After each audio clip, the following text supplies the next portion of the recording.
Hey guys, this is Darren from Dialogue 340. We are back with an exciting episode. We're going to talk about crabs and environmentality. You know, that topic we've always kind of talked about amongst ourselves in the VI. But before we get into the topic, I want to introduce Irene Ali. Hi guys. Everybody knows Richard. We know Shalana. She know with us. Regardless of what she said, she's with us. She's one of us. She's one of us. She's one of us. So yeah, we wanted to get into this topic, right? I think we've all said it in our own very ways, right? So I want to come to you guys in a very short manner. Where do you think this crabs in a barrel mentality came from? So I'll start with you, Irene. Where do I think it comes from? I think one of the aspects, I feel like regardless where you go, there's always going to be competition and you're going to be challenged. But because we are so close knit and it's so small, Joe went to school with Darren and Darren did better in school and now he's a videographer and Darren's taking up videography and he's like, he has to be better than Darren. And so it becomes something where instead of encouraging someone and sharing with them and collaborating, it becomes I need to be the best because I didn't feel like I was and I'm trying to get to that point. So you think there's like some kind of form of compensation? For fear, like their insecurity of not showing up or being something that they would like to be or not feeling enough. Okay, I like that. So let me go to Richard. I'm probably going to tag team with Shalana on this. I think it's cultural, but it stems back from our plantation days. Right? Oh, wow. Right? Yeah. Exactly. Yeah, exactly. So I'll take the modern one. You could go more historical. So I think what happened is when we transitioned over to a democratic society, we had the holdovers of plantation mentality, but we also kind of got like the bad side of democracy, where we learned not necessarily how to be equally distributing in our power. We built a little VI caste system quite quickly. Yes. The have and the have nots, the bourgeoisie and the proletariat must be eviscerated for those who catch it. And I think because of that, we still see a very negative form of capitalism in the Virgin Islands. Connects back to like if Irene has an amazing video, I need to have one too, and I'm gonna just bash on her stuff. And we don't really know. I would say as a society, we don't really understand where that comes from, so we just doomed to repeat it. But for greater historical context, I will shift over to Shalana Brown. Well, somebody could, provide counter narratives. I'm always in conversation. I never want to dictate to anybody anything. But I also think that as people of color, we have kind of been like flattened because we went through this massive transatlantic slave trade. People usually just think of us as people of color.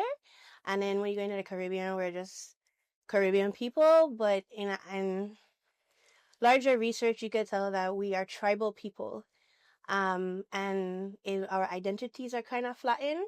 So like you're never a Ghanaian. You're like Iwi, or you were Akwamu, or you're Igbo. Some people still reject in like Nigeria that they're like Nigerians, because Nigerian is like something that came about in the 40s and 50s. You are connected to your tribe rather than this geographic sort of thing. And so it's not even synonymous to like people of color. People who are Irish went through similar things. We just watched Sinners. So we kind of like experience that they also too have been like colonized and they have all these Celtic sort of tribes. So I think it could come also that we were always very in competition with each other in terms of like tribal hierarchy. So it's possibility that it's always sort of been with us. Pan-Africanism has only come across in its more contemporary times, but like it happens in every society where you could be in an Asian society and there's hierarchies and what kind of tribe you belong to. So it's something to examine. Like maybe we've always had it. It's a part of the human condition. Yeah. I think just in the VI, we had this conversation a little bit off camera. There are less Virgin Islanders, so it's intensified. Yeah. You don't have enough people to displace all of the animosity and the anger. And if you see your ex baby daddy, there's only like 2 or 3 girls there, so he's gonna see you. Versus like when the VI had over 120,000 people, So you might run into your ex or you might not. But now there's for sure you're gonna run into your ex, or you're gonna run into the person that got the promotion that you didn't get, or you're gonna run into the person that got the government grant that you couldn't get for the contract that you didn't get. Whereas in the States, it's very much dispersed where you almost never run into the person that you're in direct competition with unless you're in like a venue that brings that industry together or brings those individuals together. So it's hard to escape, and then there are less individuals to displace that frustration. So you know what's interesting? There was a couple of themes that I heard. The words that stand out was capitalism, the competition, and our historical perspective. Would just ask this question out loud? Is it because we're becoming more of those things as we take on more of an American mindset versus us from a historical perspective, our Caribbean roots? Do you think that's played a part in that? I like how we just all look at Yeah, we'll Solana. default. What? I mean, I don't. I mean, I didn't look at you. It does for that question. I feel like it's both, but Solana. A little bit for me. No, I'm saying like we're seeing a shift, right? Mm-hmm. Because say definitely the hurricanes had an impact, definitely COVID had an impact, but it started from someplace, and then they started to expand. What I'm saying is that as my question was, because we are taking more of the American mindset, because we use terms like capitalism, the competition that comes from it, are we seeing a greater amount of it because we're identifying ourselves more with the American lifestyle? I think the Virgin Islands needs to start seeing itself as part of the global landscape, because we keep talking about like de facto being the United States. Well, quite in fact, like globalism and hoarding of resources is an international thing. Mm-hmm. England right now is having a really hard time. A lot of their businesses are moving to the Middle East so that they don't have to pay taxes. We all are order from like Amazon, and we don't see the reciprocal of those monies coming into our territory, and they're also operating in these spaces where they don't have to pay taxes. So we're also seeing a lessening of resources, right? And that is like a global thing. It's not just here, but because we're a small island, I guess we're starting to feel the pinch. But I would like for us to see ourselves like part of this larger story on, the fight on middle class people, and a class of people becoming in serfdom conditions again. And I think we need to address that sort of like conversation. I think you need to bust down what a surf is. That's not something you do in the water. That's something else. We choose the next one. Oh yeah, well, oh gosh, I gotta be the history teacher. So serfdom is like you live in a forever sort of situation of never being able to rise up economically, and you always work for somebody else who gains capital off of your work, off of your body, off of your energy, and you never really do move upward anywhere.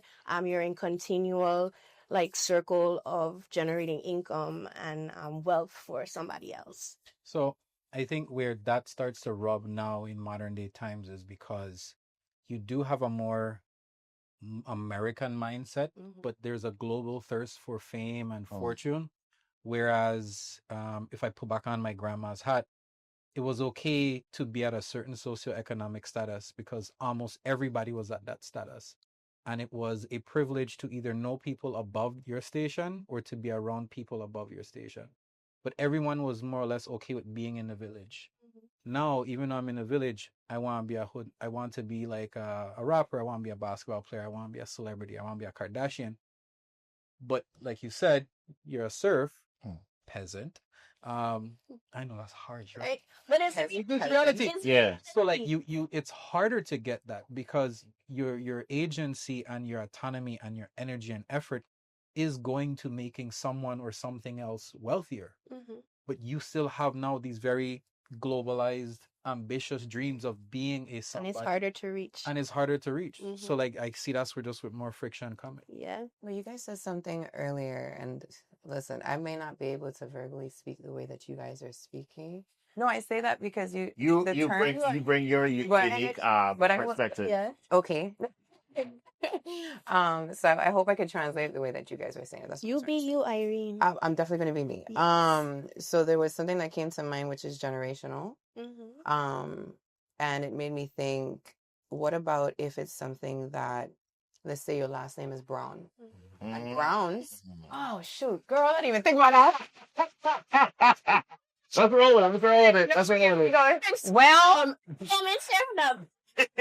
well, let's do it. No, so your last name is Brown, and you talked about like finances and it being just a constant thing of paycheck to paycheck, looking at, let's say like back in the day, it used to be looked at as your family name was poor, and that's something that went through the generations through generations. So I think it's like spiritual. I think it's almost genetic, you know, like when it comes to how we look at modern day and back then and slavery. So it just brought some perspective to me because I didn't think about that when you guys responded that way. But I've seen it, especially being in entertainment, where, oh, well, my aunt don't talk to this person. It's like, but what do I have to do with you? You know what I mean? Like, and all of a sudden it becomes like you said, crabs in a barrel. Yeah. And you know what's the general theme that I heard in this last round we just talked? Economics.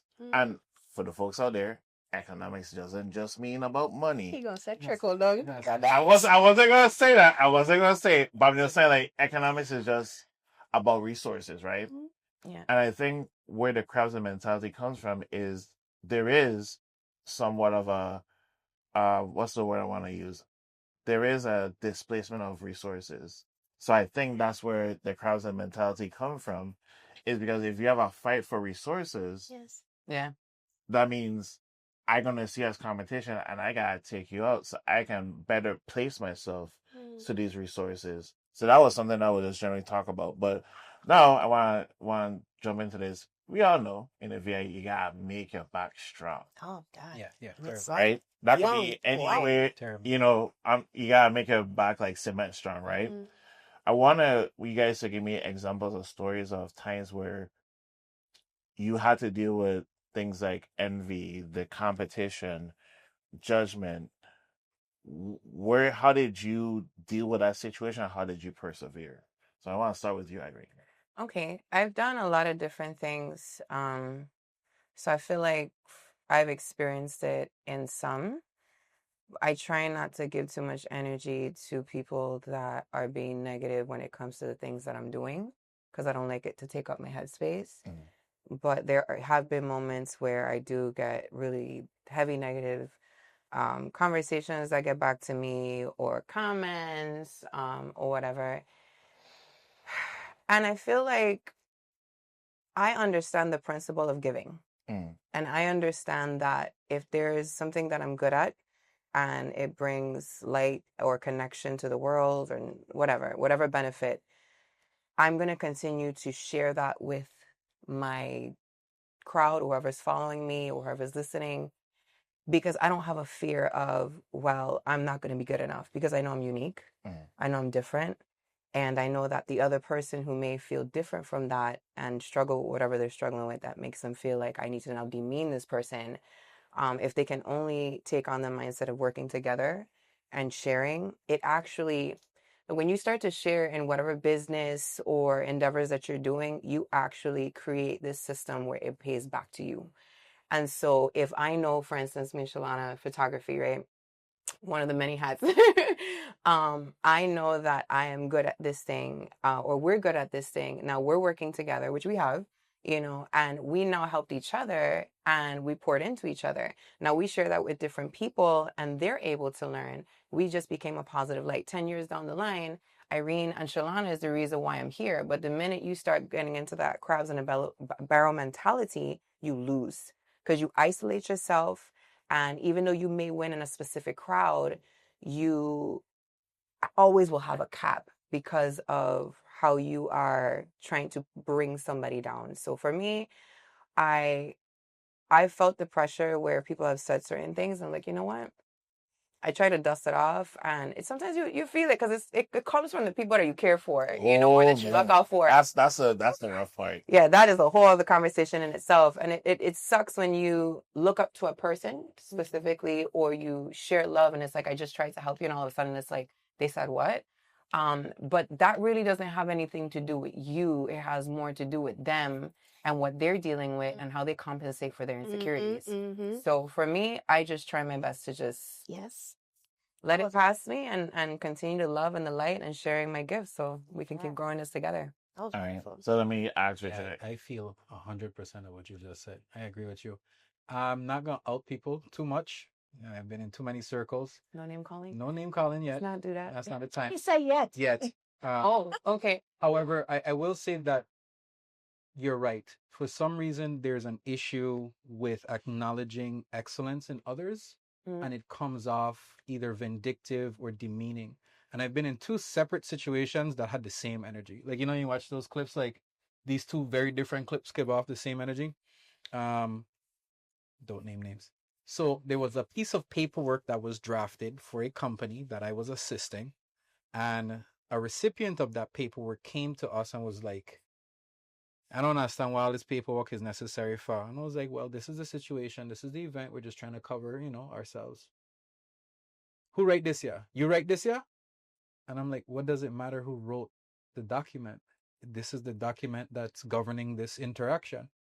And after some back and forth, the man was like, I just like this a lot, like, check, like, I just respect this, because this is something I like for myself too, I just want to know who, and like, it was because I put up the opposition of like, big man, you don't question your WAPA bill, just pay the bill.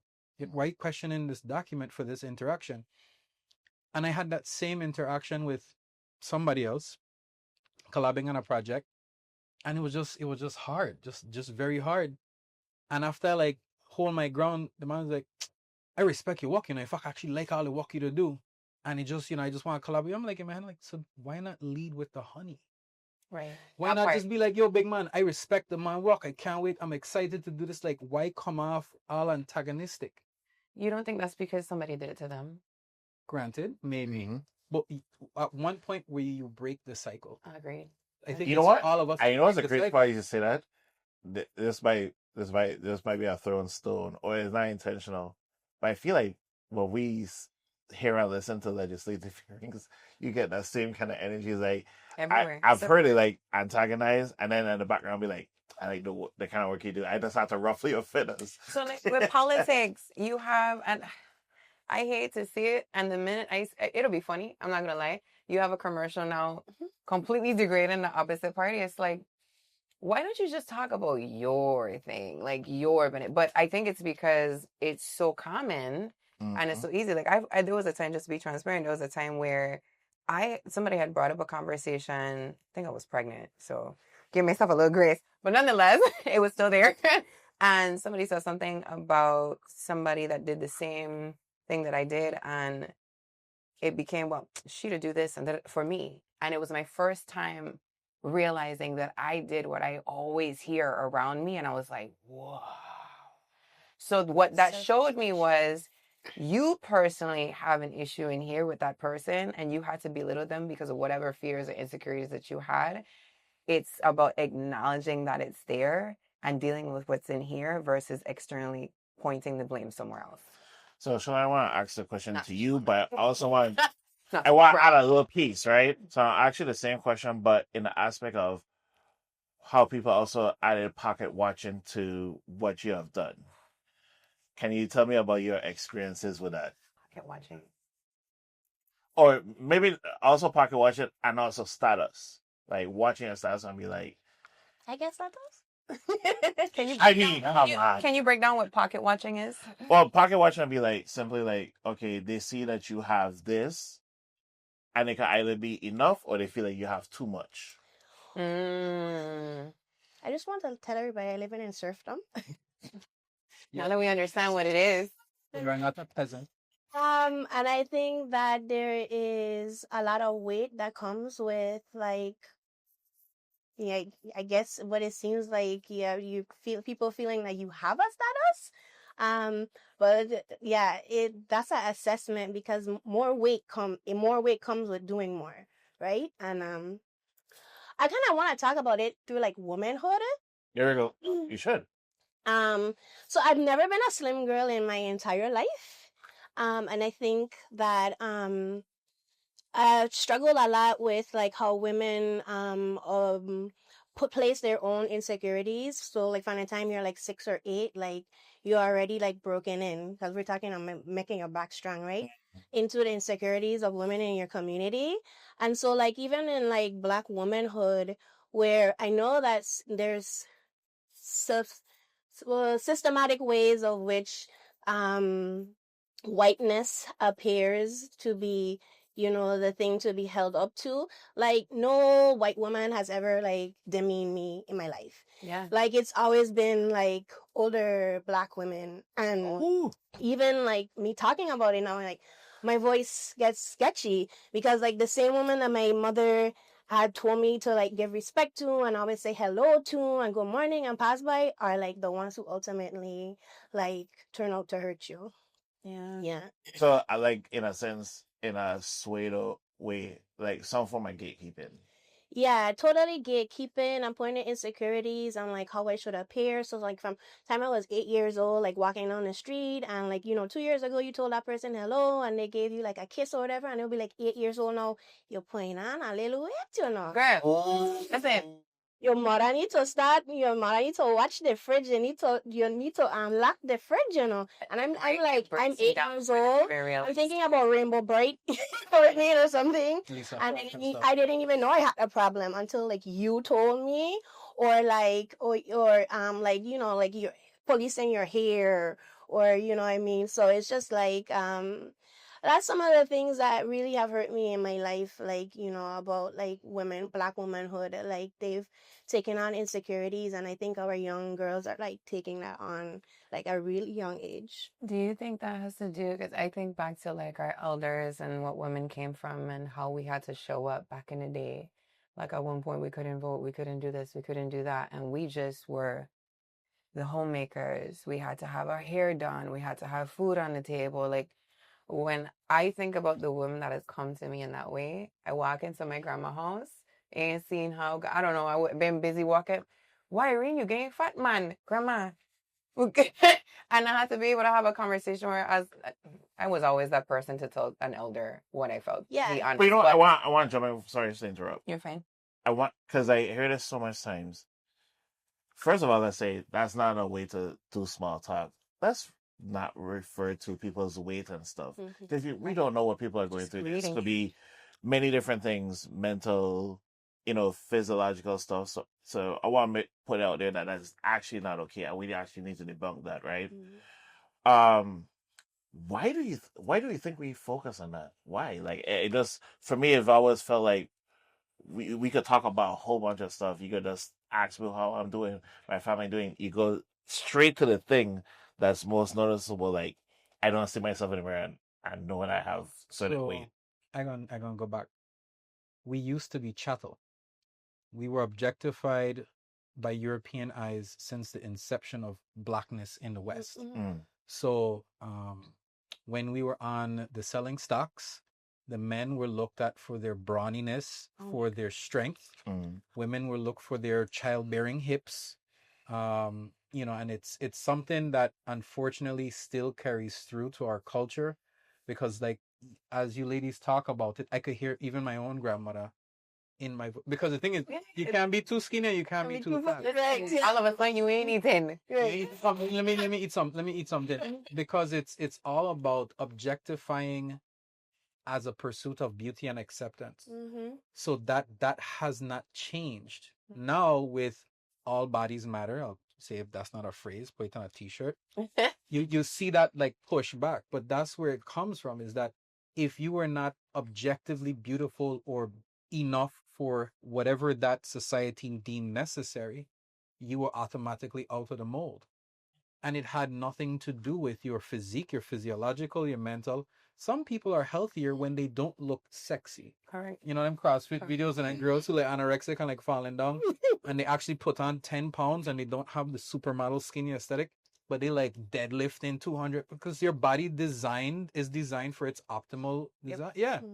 So like once again, we have yet to escape the plantation. Like the brown paper bag thing. Yeah, we're not out yet. That's been given to me already. The brown paper bag. Like if you put it past. So I've been told like by family members, like I need to marry light, because I already darker. Oh man, the Don't even get colorism. started. Yeah, like there's already happened. I'm like one of the darkest persons in my immediate family, and like I was told by older persons, like yeah, like you know, Colorism is still a thing in our society. It is a thing. You know what's wild?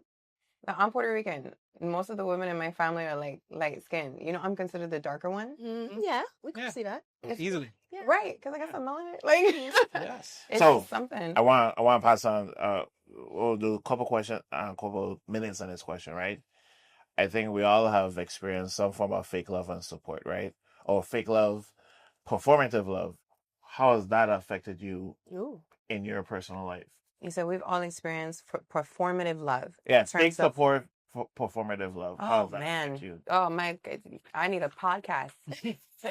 That's what we're here for. Every for as long as I've known myself, in terms of being in the spotlight, like I've been in the spotlight a lot since I was little. Well, I'm getting emotional. No, I'm not doing it. Yes, please be vulnerable. Make you emotional. Wings going. It's okay. I'm gonna be the strong girl. No, Safe space. Okay. It's okay. It's okay. You got a napkin for her. Somebody needs to hear it. Just remember that. Somebody needs to hear it.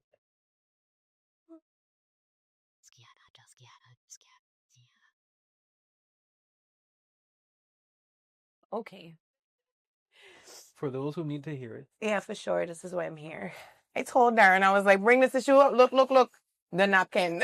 Thank you guys. Well, that one kind of threw me off guard, but I think for me, I've always been considered, this is not coming from an egotistical place, right? I'm light skinned, pretty. I have many different talents. And so I've always been the person that, and I have a warm personality. And so I've always been the person that people kind of gravitate to. And so it's really, outside of the fact that I love people and I didn't have like boundaries and understand like how to protect myself from certain energies or whatever the case is, it's always been something that I'm exposed to a lot more opportunities and people in relationships where people will latch on. And so if you don't know any better, you know, it's like, oh, this is a great person and they're sweet or whatever. And there's so many different experiences that I've had in entertainment with friends where some people, I don't think they realize. I think it's something that they see a light, they see a glow in a person, I can relate to that. They see something that is like, oh my God, I love that. I don't think it's always evil. I don't think that people just wake up and say, I'm going to do something wicked to somebody and have the name in their head and have the list of things that they're going to do. But I think based on their conditioning, they naturally gravitate to a certain individual. I would gravitate to a certain individual because I'm this nice, open person. It's like, okay, love, everybody's love. And then it would become something where you form this bond, you build this trust, whether it's friendships, work environment, but there's always something that they wanted deep down to see come to pass within themselves, whether it be like most of the time it's for whatever spotlight they're not used to. And so because now you're a light, they hold on to you. And it's like, if I stay close enough, I can have this light too. But then when it becomes something that they can't have their way, or you set a boundary, or you realize, wait, I'm not okay with this, or whatever, they then become angry and frustrated. So there's been a lot of spaces that I've been in. I feel like performative. So there's been a lot of spaces where I've been in where it's like they'll do and they'll give, and then when it comes time, when you look at the relationship, you realize that they were centered in whatever it is that they were looking for in you because they didn't have it within themselves. And so it's hard because, you know, you start getting close to these people, you build bonds, and then it ends up being, whoa, you got some issues, my dude. You know what I mean? Like, and because you didn't get your way, I've been used. Let me tell you, I consider myself a sensual person, and I've been used where it's like, okay, we can sexualize her, or we can get this ticket to go in there. And I have to be very careful who I allow in my life. And it doesn't mean, again, that they came at you with this motive to say, I'm going to tear her down.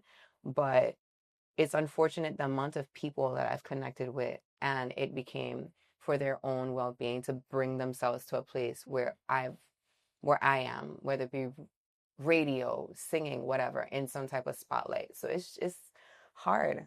It's a hard thing. That's why I started to cry. What's hard is like, I want to pause in this convo. We have so much to get into, but look out for the part 2. Dialogue 340. We are out.